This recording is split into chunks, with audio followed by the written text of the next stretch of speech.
usual rule of thumb that we go with is as long as the methodology for the test is the same, we can reuse the assay. So think of something like the anti-A assay that we use. We use it for a whole bunch of blood bank tests.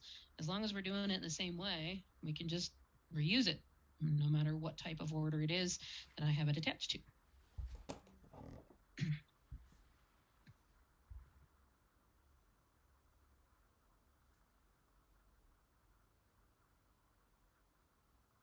The DTAs are going to have two attributes for blood bank that we're going to need to add to them. First is the result type, which we do for all DTAs, regardless of what type they are. So that's going to be things like, is this a numeric DTA? Is this an alpha DTA? Is this an interp DTA, etc.? And then we have the unique to blood bank result processing type.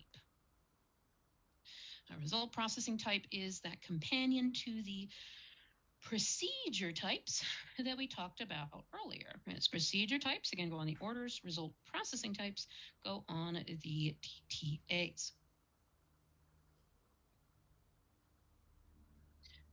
And just like I did before, I've listed all of them out here. And a little description for each one there in the notes. But again, most of them make a whole lot of sense as to what they're used for, and a lot of them will match up to the appropriate procedure type. So I can have an antibody ID order and an antibody ID inter for my antibody identification procedure.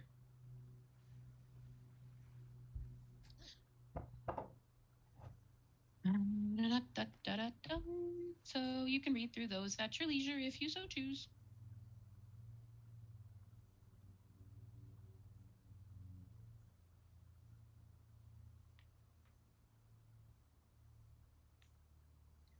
We're going to go into our associated assays wizard, which actually doesn't have that many moving parts. There's really just two main things that we do with our DTAs here.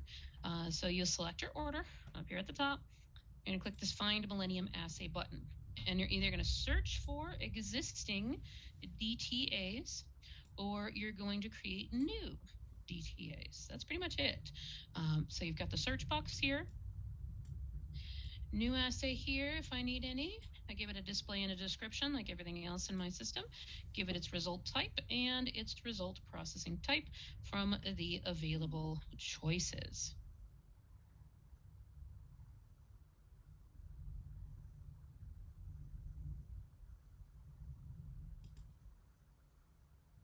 And then once we have all of our assays either selected or created,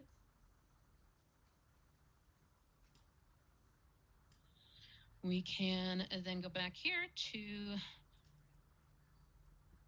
our main window where we will be marking which of these DTAs are required. So you've got the little required checkbox here. Anything that is required must have a result for us to be able to complete an order.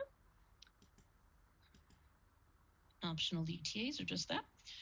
The prompt column that you see there is for prompt assays. We don't use a lot of them with blood bank, but essentially a prompt is a blend between order entry and result entry. It allows us to prompt for information at order entry to then display at result entry. So could be something like, for product order, I have a field that says, how many units are you requesting? And we build that as a prompt, so it shows up in the OEF, but then it will also show up when the user is resulting the order, and they see that the doctor put in 3 units. And so it kind of allows for communication between the two sides of the process without having to actually make phone calls, send text messages, etc. But again, we don't use too terribly many of those for blood bank. That's probably one of the only real common examples.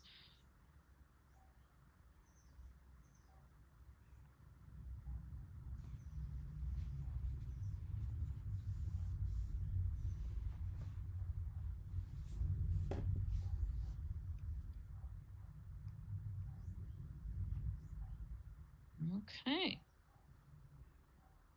That, I think, is everything to talk about for our DTAs. So, what questions or comments or anything do we have before we knock our build out of the park?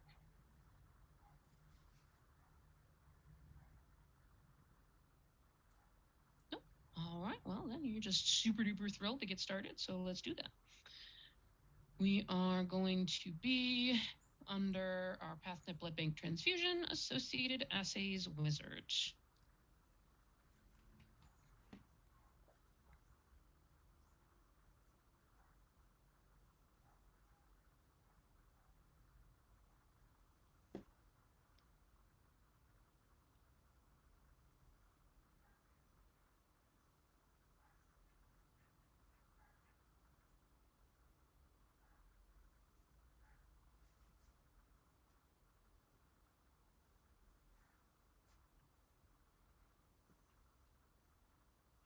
I'm going to click next. All right, we're going to have these two categories. We're actually going to see this repeated in a couple of different Bedrock Wizards, where you've got assigned and unassigned. Assigned just means there's one or more DTAs assigned to that order. Now, obviously, Bedrock doesn't know if we've actually completed it, because Bedrock doesn't get to make that decision, but it just knows that there's an assay on there. And then unassigned means there's no assays whatsoever on that order.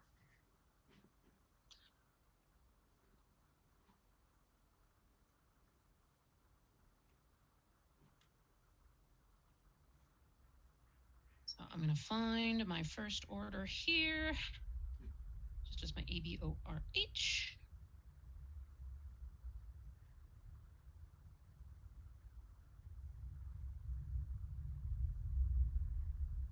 And I'm going to find Millennium Assays. This one's going to use a couple of existing assays as well as a new one.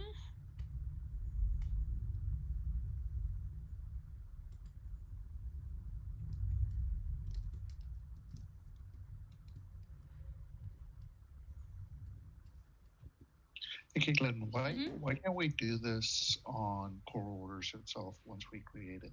Why does it have to go to a different section, like from core to PathNet and then associated assays like that? Because the wizards each have their own function, and we had to go to the core orders for the care set because they just never added it to the section for blood bank.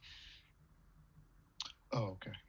And then for associating, it has to be a different wizard altogether. Yep. Okay. Yep. Yeah, I mean, it would be kind of nice if it was just kind of like all one big old long wizard, but I can sort of see why it might make sense too to be able to break it down into individual steps. That way you don't lose everything if it just dies in the middle of your build. Also, I think has to do with the fact that there's different tables that are being updated, and so it's easier to kind of design the wizards around that.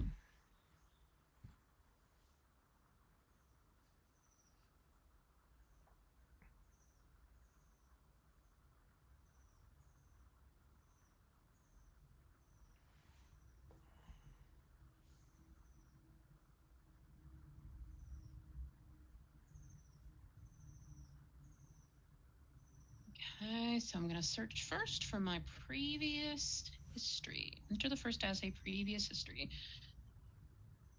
There's that.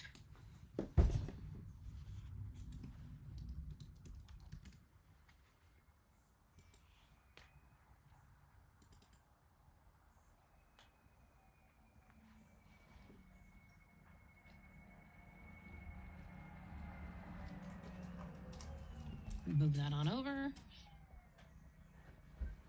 All right, gonna search for some more.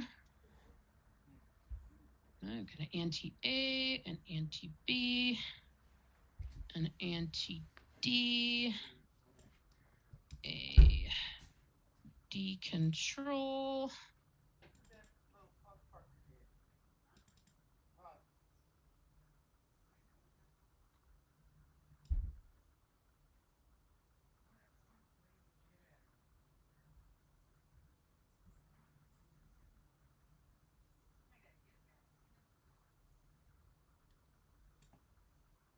And my A1,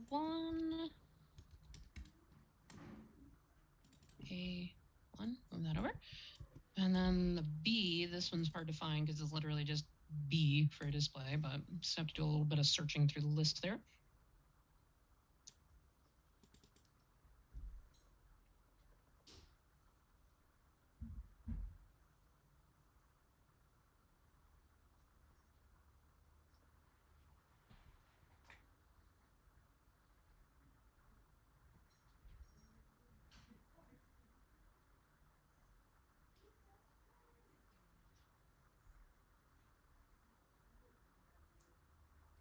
And then once I have all of those, I'm going to go new assay. And I need to create my interp. So initials ABORH. I like to put interp on the description so that I know what it is if I come across it in the database.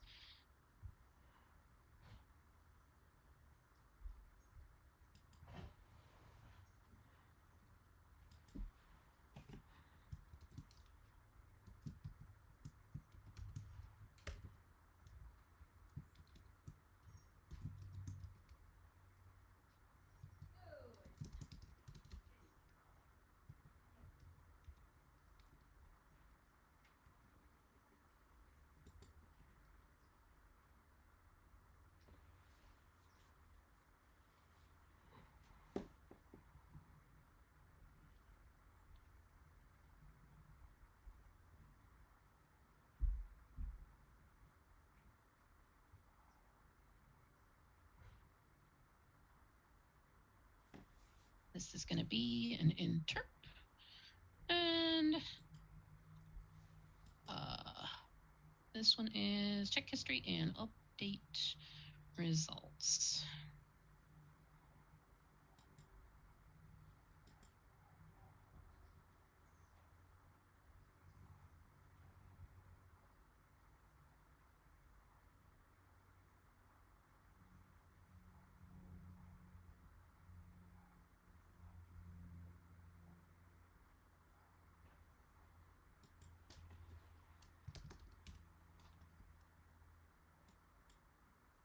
Okay. That should be everything there. So with all these different DTAs, I need to mark them all as required. There's an easy way to do that.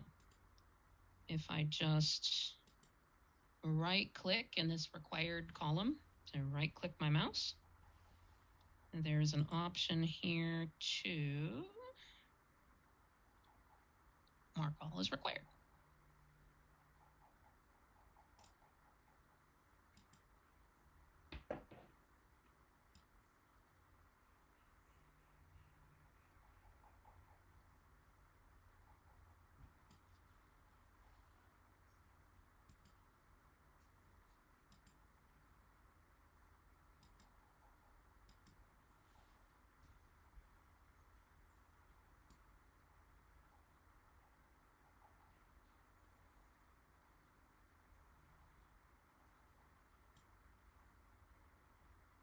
All right, save that one.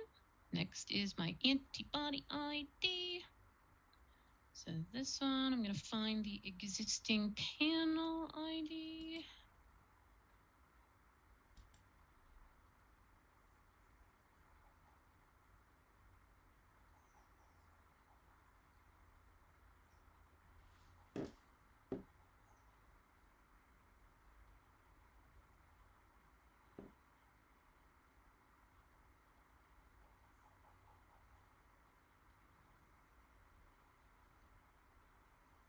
I'm going to also say new and I have a question.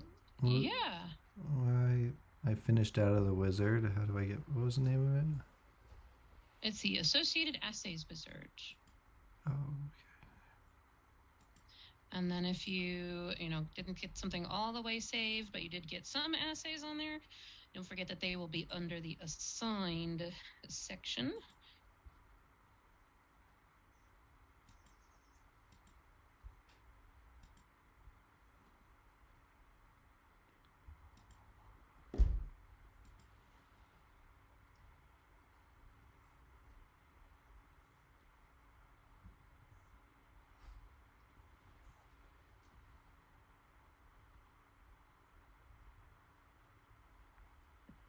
Let's see. Antibody ID, find Millennium assay, panel ID, and then new assay, antibody ID, interp. This one is actually going to have a result type of online code set. So this is actually kind of cool. The combination of the result processing type, where we tell it it's going to be an antibody ID interp, and then the online code set tells it exactly which code set to go look for, which is those antibodies that we built. And that's how it's going to generate the list of possible results.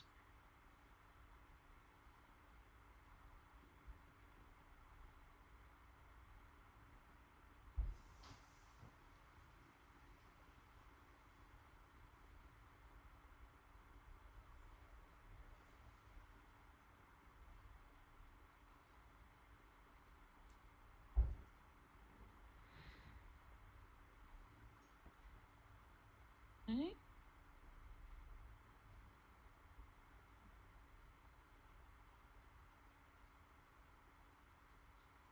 And then for this one, just my antibody ID interp is going to be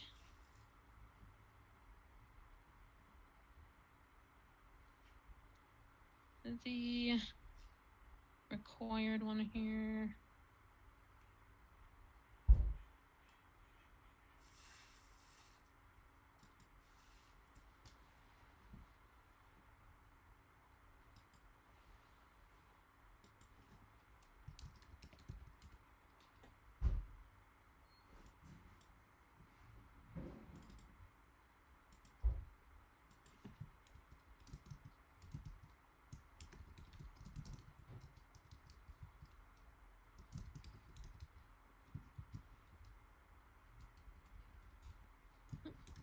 Save. And then last one, my antibody screen gel. This is actually going to be all new DTAs.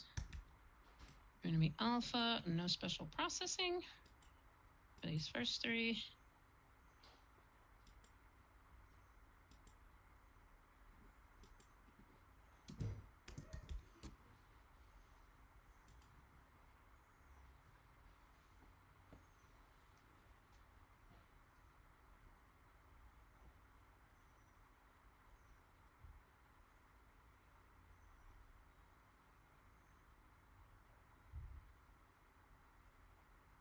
Assay initials SC2.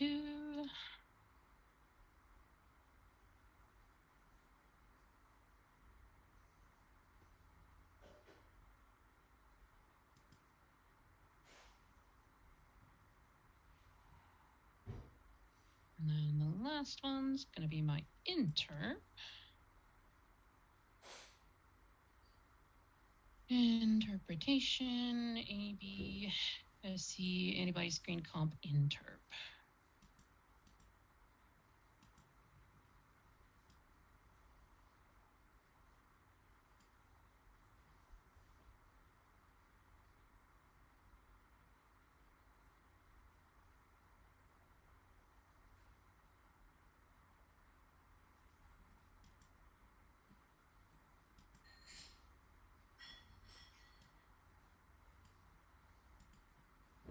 All right. And then all four of those are going to be required, and that is it. That's all I need to do for those three orders. So here's the dealio. Once you get your assays defined for your brand new orders, you are free to go ahead and get out of here. We'll start off the morning with our usual bit of review and then move on to work routing. So if you guys have any questions, I'll stick around for a little bit and let you guys